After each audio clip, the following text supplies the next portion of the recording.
Good Friday evening and welcome to the NCWLIFE Evening News. I'm Grant Olson. Before we get to today's top news stories, let's take a quick look outside our weather window. And not quite the record high temperatures that we experienced yesterday. Yeah, we set a record high yesterday of 50 degrees, breaking the old record of 49. Today, quite a bit cooler than that, but boy, did we have a beautiful sunrise this morning, and look at the clouds this afternoon. This from our cross camera, our Sky-Fi tower camera on Wenatchee Heights, and we're seeing some beautiful colors out there this time of year, and happy first day of winter. But will that mean snow for us? I know a lot of you want a white Christmas, and here's how it looks as the next storm system moves in, and that will be Saturday into Sunday and maybe even a little bit of Monday. But look at Wenatchee, 2 to 3 inches of snow are possible, and keep that in mind, are possible. As you can see, most of the heavier snow will remain in the Cascades. Over into Spokane, about an inch or two of snow. Same goes for the Tri-Cities area. So we'll see if that pans out, because we do have rain mixed in following this weekend storm, and we'll have much more about that coming up a little bit later on in your weather forecast. And now a few of the stories we're following for you tonight. 2 Western Washington men are in jail tonight after stealing items from 3 area Walmarts totaling over $20,000. A 30-year-old Moses Lake man died after several semis crashed on icy Interstate 90 in western Montana. And a Moses Lake company that manufactures carbon fiber has been selected by BMW to produce fiber and other components for its next electric vehicle. But first, we begin tonight. A Rock Island woman was arrested after a high-speed pursuit with East Wenatchee police early last night. Sergeant James Marshall says the chase started around 5 p.m. after reports of a vehicle striking 2 parked cars in the Safeway store parking lot off Grant Road. While investigating that collision, another collision occurred, and the driver of that vehicle attempted to flee the scene. Obviously, officers were already on scene and were able to quickly catch up to them as they were attempting to leave the parking lot. Attempted to conduct a traffic stop, and the vehicle, driven by a 30-year-old Rock Island resident, fled eastbound on Grant Road at a high rate of speed. After approximately a mile going up Grant Road and making their way onto South Kentucky, officers conducted a pit maneuver and ended the pursuit in the 200 block of Rock Island Road. Marshall identified the suspect as 30-year-old Connie Contreras of Rock Island. She was wanted on multiple warrants, including driving with a suspended license. Additional charges are pending. The male passenger was released. 2 Western Washington men are in jail tonight after stealing items from 3 area Walmarts totaling over $20,000. The 27 and 24-year-old suspects were arrested yesterday in Omak at Walmart after allegedly stealing over $2,000 worth of electronics from the Walmart in Chelan. Sergeant Chris Foreman with the Chelan County Sheriff's Office says one of the suspects was a prolific Walmart thief across the state. One of the 2 has been identified actually throughout the state of Washington at different Walmarts committing theft. And, you know, it's unknown the full extent of monetary value in products that this person has taken from different Walmarts. But in the Wenatchee Walmart, it's been over $15,000 worth of product. The Chelan Walmart, it sounds like between the case yesterday and a previous case from earlier this month, it'll be around $6,000 worth of product. And then loss prevention manager in Wenatchee told me that there's multiple Walmarts on the west side, and at least one of those stores, they've taken over $10,000 worth of merchandise. So when you add that up, you know, we're easily in the tens of thousands of dollars. The driver of the vehicle was charged with second-degree burglary and second-degree theft, while the second suspect was charged with second-degree theft. Both men are in the Chelan County Regional Justice Center and could face additional charges from the Wenatchee Police Department and other theft investigations on the west side of the state. A 30-year-old Moses Lake man died after several semis crashed on icy Interstate 90 in western Montana. Mineral County officials say 30-year-old Viyam Varesco was killed Wednesday after he got out of his wrecked semi and jumped over a guardrail to avoid oncoming traffic. The accidents just east of Superior, Montana, also killed a British Columbia truck driver and injured another. A firefighter also was injured when he slipped on ice and fell off a bridge. A Moses Lake company that manufactures carbon fiber has been selected by BMW to produce fiber and other components for the German-based company's new iNext electric vehicle. SGL Carbon made the announcement in a December 18th news release. The company says in addition to carbon fibers, the agreement also covers a number of different glass and carbon fiber fabrics. The carbon fibers are going to be manufactured at the Moses Lake plant and then shipped to BMW's Wackersdorf factory site in Germany. The new iNext electric car is scheduled for release in 2021. SGL Carbon officials tell the Columbia Basin Herald there shouldn't be any need to add its current Moses Lake plant labor force. Well, coming up next, on the floor of the U.S. House of Representatives earlier this week, 4th District Representative Dan Newhouse paid homage to his colleague and friend, Freddie Simpson. Crews from north central Washington PUDs have rallied to help restore power in Snohomish County after a Thursday rain and windstorm left thousands of people in the dark. And Okanagan County Public Health has confirmed 13 cases of whooping cough in the Oroville, Tonasket, and Omak areas. I'm Grant Olson, and you're watching the NCWLIFE Evening News.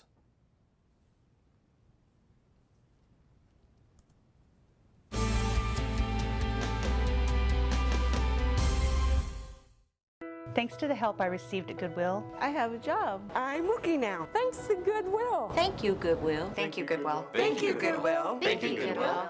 Goodwill's Employment Connection Center is a free walk-in job search assistance program designed to get you back to work. When you donate to or shop at Goodwill, you're really helping people find work. Thank you. Goodwill, there's more behind the store. Where will you be a year from now? You could be working as a medical assistant. The Charter College Medical Assistant Certificate Program gets you work ready in 10 months. Add 5 more months to earn an associate degree. We prepare you with hands-on training and support you after graduation with job search help and interview skills. Institutionally accredited by the Accrediting Bureau of Health Education Schools, Charter has been training healthcare professionals for more than 30 years. Charter College. We work to get you to work. I'm Tom from Alpine Air Heating and Cooling. At Alpine Air, we think of ourselves as customer service-oriented retailers. When you make an appointment, please visit our store, meet our people, see our shop. We are serious about heating and air conditioning. Carrier and Alpine Air are offering huge factory rebates and financing options for all your needs. Turn to the experts at Carrier and Alpine Air. Call for your free replacement estimate. Heat and air, call Alpine Air, 662-6846.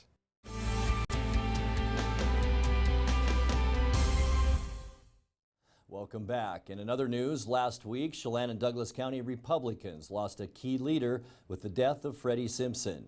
On the floor of the U.S. House of Representatives earlier this week, 4th District Representative Dan Newhouse paid homage to his colleague and friend. Thank you, Mr. Speaker. I rise today to honor the life, service, and spirit of my friend, Freddie Simpson.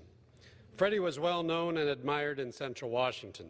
She was filled with passion and dedicated her time to improving her community and lending a helping hand to whomever was in need. She was a dear friend of mine, and I will miss her very much. Dedicated to the conservative cause, Freddie's engagement in politics was inspiring to everyone around her.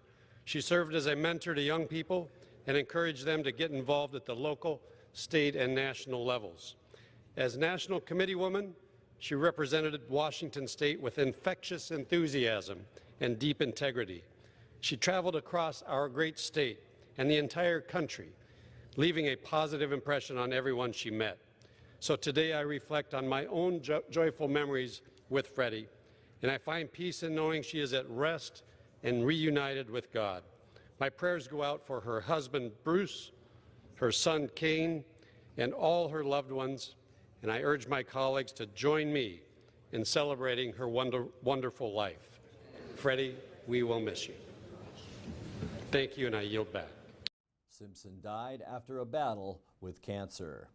Crews from North Central Washington PUDs have rallied to help restore power in Snohomish County after a Thursday rain and windstorm left thousands of people in the dark. Chelan, Grant, Douglas, and Okanagan PUD crews could be there for days. Grant County spokesperson Christine Pratt said their workers expect to stay until Christmas Day. Complete with trucks and equipment, Chelan County sent 2 4-person crews, Grant County sent a 6-person crew, and Okanagan and Douglas County PUDs 5-person crews each. The state PUDs have a mutual aid agreement for such situations. Benton and Franklin PUD crews from the Tri-Cities also were dispatched to help out. Well, Okanagan County Public Health has confirmed 13 cases of whooping cough in the Oroville, Tonasket, and Omak areas. The first reported case was just before Thanksgiving. Whooping cough spreads easily by coughing and sneezing. The best way adults can protect infants and young kids from whooping cough is to make sure they're up to date on their own whooping cough vaccine. Pregnant women are also at risk. Talk to your healthcare provider about how to get your whooping cough shot. You're watching the NCWLIFE Evening News. Coming up next, tonight's features story and your complete local weather forecast. That and much more still to come on the NCWLIFE Evening News. Stay with us.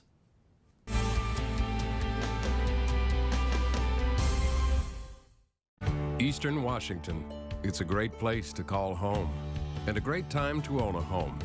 It's the ideal place to lay down roots for your family and your future. Gisa Credit Union thinks Eastern Washington is a great place to own a home, too. That's why we offer all kinds of home loans with personal attention every step of the way.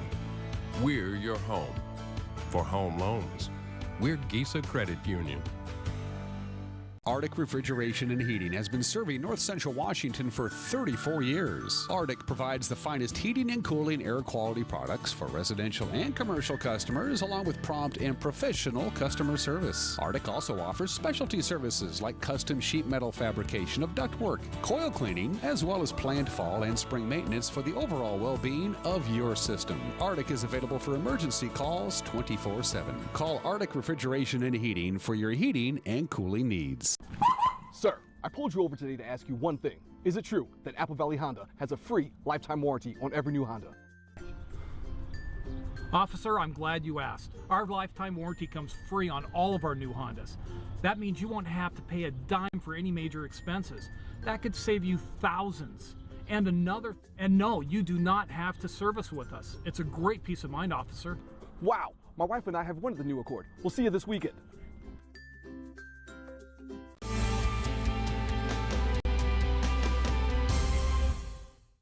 Welcome back to the NCWLIFE Evening News. In tonight's features story, what started out 5 years ago as a few Christmas lights outside a home in the Sunny Slope area that's now grown into perhaps the most popular holiday lighting destination in the Wenatchee Valley.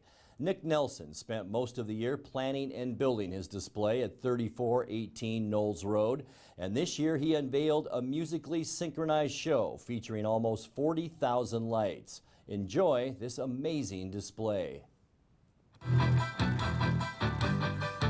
5 years ago, for my birthday's in December, I asked my wife if I could buy some stuff to make a little show, and so I bought 60 lights, a power supply, and a controller, and in a matter of 20 days had a show up on the house, and that was the start of this madness.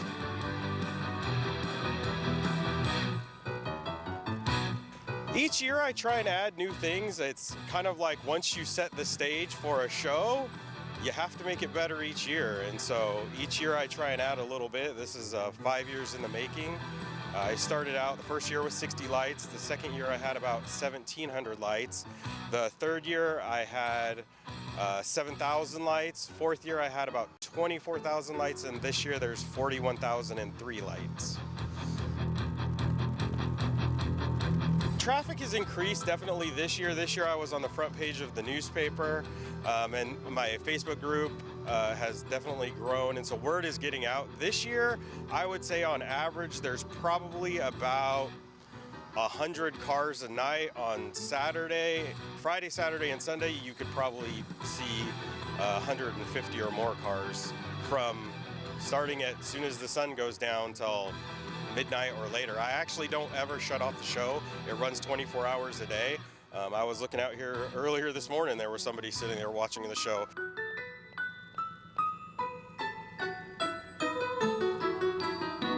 The last week or so, I've tried to be out a little bit when the show is running and talk to people, and of course everybody loves it. It's the best thing that they've ever seen as far as Christmas lights. I think a lot of people are surprised that there's a show this good here. It's something that most people would see in probably bigger cities. Usually what I do for songs is try and pick songs that I can imagine what it would look like on a light show. Some people have asked me about why I don't do one song or another, and part of it is the song has to have a good pep to it, a good beat to it, something that you can correlate to lights. There's some songs, like if it's a really, really slow song, it would be a challenge to try and sequence to, because there's not a lot of drastic changes in the music, and it's not that it can't be done, but it's just a little bit more challenging if it's kind of slow and monotonous. So I've always loved putting up Christmas lights, and I've always loved computers. I love doing things with computers, and this combines Christmas lights and computers. I tell everybody it's a hobby just like anything else. You know, you could waste your money on lots of things. I choose to waste it on a Christmas light display.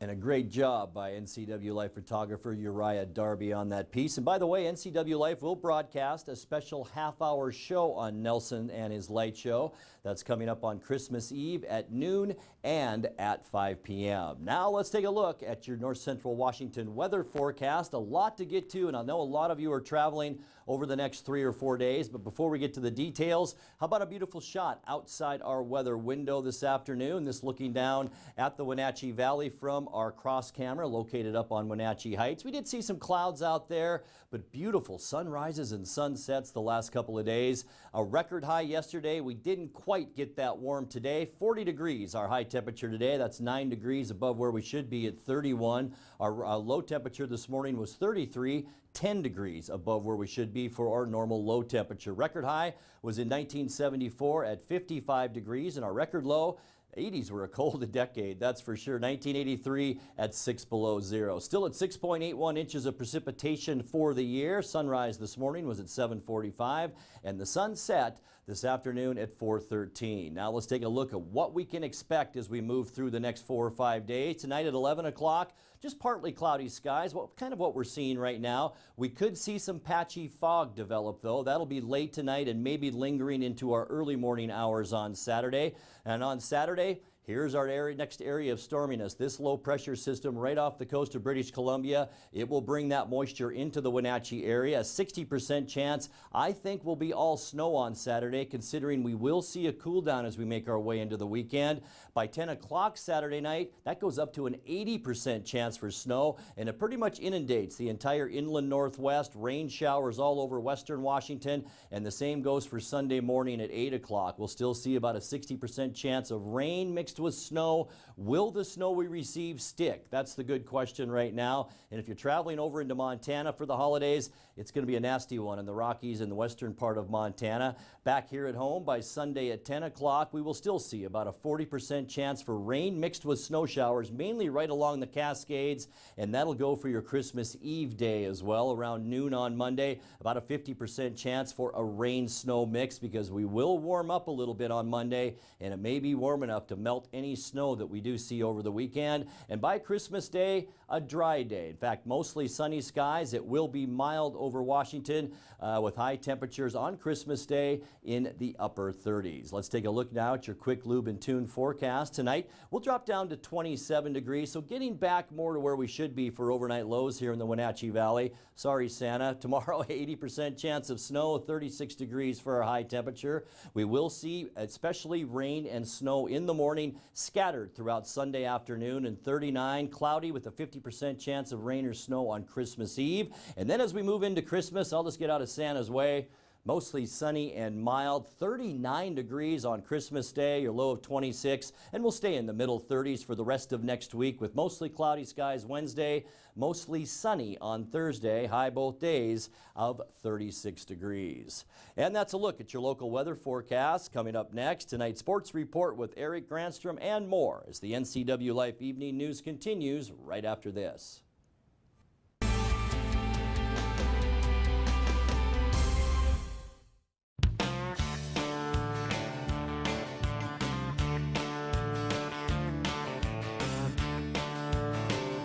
Bob's Burgers and Brew in Wenatchee. Only the best. Dear Merry Maids, please clean the kitchen, and the cabinets, and floors, and the chairs. And I wish you could clean the dog. Colin is now feeding himself. Thanks, Megan. Hi, Megan. No worries. We got it all cleaned up. Let's hope Colin gets past the spaghetti flinging stage soon. Till then, we've got you covered. See you next time. Merry Maids.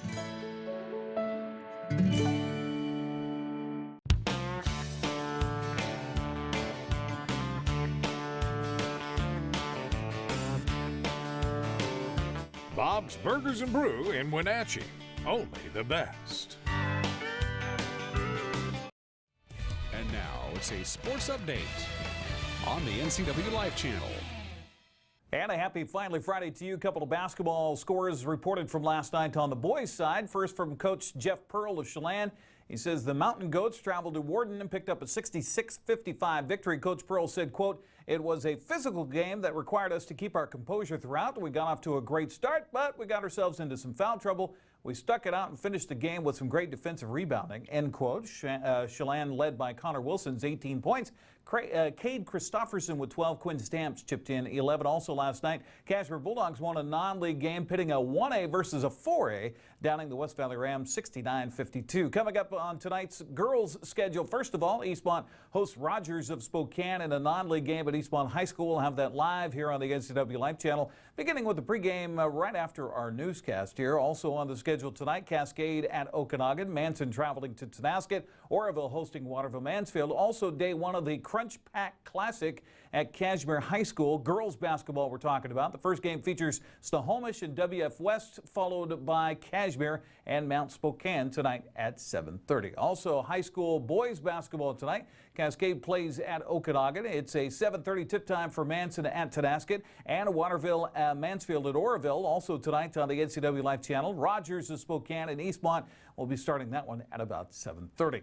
On the wrestling mats this weekend, Wenatchee's in Pasco for the Best of the West tournament today and tomorrow. Chelan at the Oroville Invite starting tomorrow morning at 10 o'clock. With the holidays upon us, the prep schedule over the weekend pretty light, and it should be. Eastmont boys and girls are in Kennewick to take on the Lions tomorrow night. Earlier in the day, it's the final games of the Crunch Pack Classic, and that will feature Mount Spokane and Snohomish at 4, followed by Kashmir and WF West at 5:30.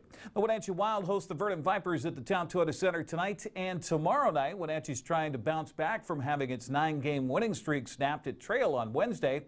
In the process, Wild slipped out of first place in the BCHL's interior division. Penticton picked up a couple of points, leapfrog in front of Wenatchee. Voice of the Wenatchee Wild, Arch Ecker, joined us last week to talk about the promotions this weekend. Friday night, we're doing an ugly sweater party, which Dan is going to go through, and he's got like 14 ugly sweaters and one that's actually socially acceptable. So he's going to be modeling some of those ugly sweaters for us. That's Friday. Saturday, the 22nd, again, Vernon in town. That's Dan's other ugly sweater party. That's ugly pants night. Is that white out? Is that? That is white out. That's, okay. That's where Dan's going to wear his white pants and his ugly sweater.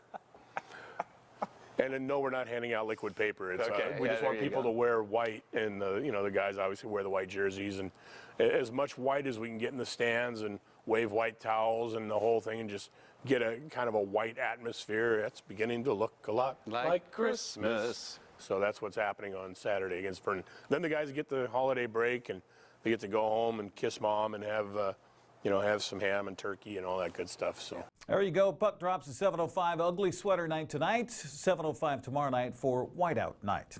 Well, the Seahawks have a shot at wrapping up a wild card playoff spot this weekend. The Kansas City Chiefs are in town for Sunday night football. Tyler Lockett is a single catch away from breaking his career high with 52 catches on the season.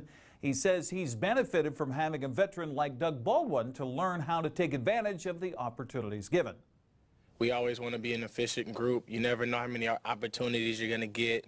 I mean, you look at a lot of other teams, they get so many targets, so many opportunities, and it's not about how many opportunities you get, it's about what you do with them. It's always, what have you done for me lately, and stuff like that. And so to be able to understand that and to learn that and to be able to have somebody like Doug that's always been efficient, even before I came into the league, it continued to help me learn how to be efficient.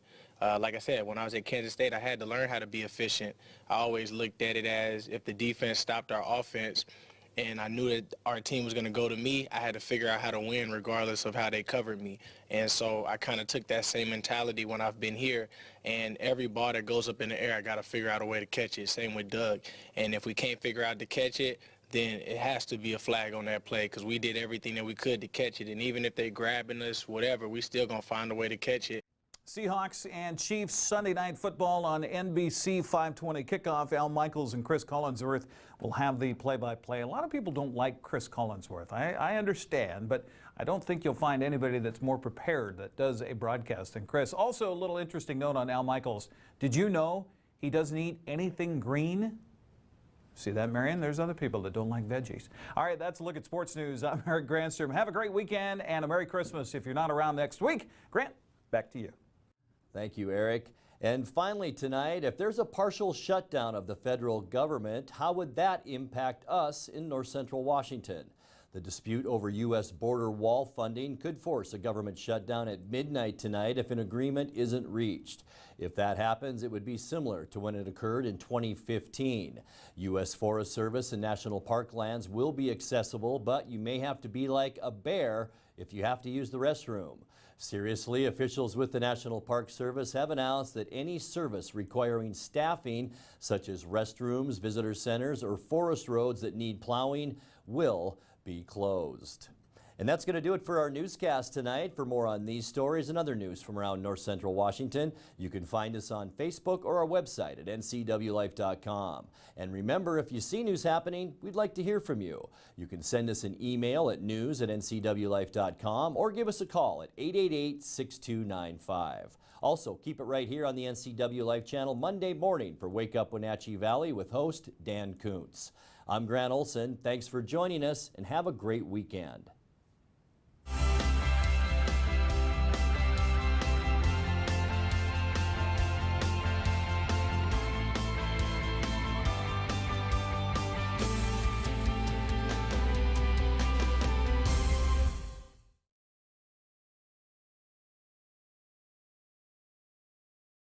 The NCW Life channel is your home for local news, local weather, and events including live local high school sports. Watch inspiring local shows featuring local people. Don't miss Wake Up Wenatchee Valley. Let's learn. Guada TV. Street Talk and Other Stuff. The 12th District. Life with Lisa. And the Arbiter of Stoke. NCW Life channel is your local TV station. Hey there, Wenatchee. I'm Sean Lee, and I'm inviting you to check out the NCW Movie Guide to keep up on what movies are playing in our town.